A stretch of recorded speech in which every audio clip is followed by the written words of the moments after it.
اللہ تعالیٰ عنہ بن گئے نا، اسی کی کرنی عملہ نہیں کرنا نہ اسی جائے کبھی پوچھے کہ سانو ملنا ہی نہیں، ساڑی کوئی تربیت ہی کر چھڑے ہو، تو ایسا نہیں ہوتا نا۔ اچھا وہ دیکھیے میں دوبارہ آتا ہوں اس موضوع کی طرف، کوشش ہوتی ہے کہ ساتھ ساتھ تھوڑی تربیت کے والے سے بھی ہم بات گفتگو کرتے چلے جائیں۔ امام شمس الدین بصیری رحمۃ اللہ علیہ اندازہ کرے، اب انہوں نے لکھا جب کلام لکھا حضور کی بارگاہ میں لکھا، پہلے دفعہ کلام لکھا، اندازہ کرے دل سے پکارو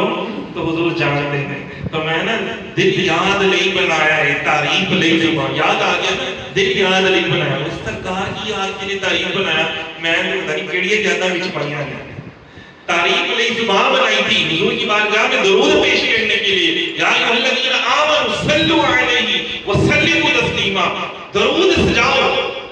اس زبان کو درود سے سجاؤ، حضور کی تعریف سے سجاؤ۔ صحابہ کرام جب یار دوست آپس میں بیٹھتے تھے ان کی باتیں کیا ہوتی تھی؟ آؤ یار میں والضحیٰ کی باتیں بتاؤں گا، آؤ میں تمہیں بتاتا ہوں حضور کی زلفیں کیسے ہوتی تھی، آؤ میں تمہیں بتاتا ہوں مکھ چنچ بدر شاشانی ہے، متھے چمکے لاٹ نورانی ہے، کالی زلف تیرا مستانی ہے، یار یہ باتیں تھی۔ آؤ میں تمہیں بتاتا ہوں کہ میرے آقا چلا کیسے کرتے تھے مدینے کی گلیوں میں، لا اقسم بہذا البلد وانت حل بہذا البلد، محبوب کے شہر کی قسم، اس لیے نہیں کہ اس میں خانہ کعبہ، اس لیے نہیں کہ اس میں انبیاء تشریف لے کر آئے، اس لیے نہیں کہ جد الانبیاء آئے، اس لیے کہ محبوب اس کی گلیوں میں آپ چلتے تھے۔ سبحان اللہ۔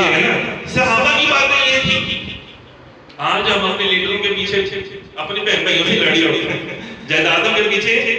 صحابہ کے جائیدادوں میں رپڑی ہوئی نہیں، ان کا کیا ہے یار مجھے بس سرکار کی باتیں سناؤ، آؤ یار بیٹھ کے حضور کی باتیں کرتے ہیں اپنے ساتھ، تو سرکار ہم تشریف لے کر آ رہے ہیں۔ اہمیت کو نہیں ملا لے، ابشر رضی اللہ تعالیٰ شام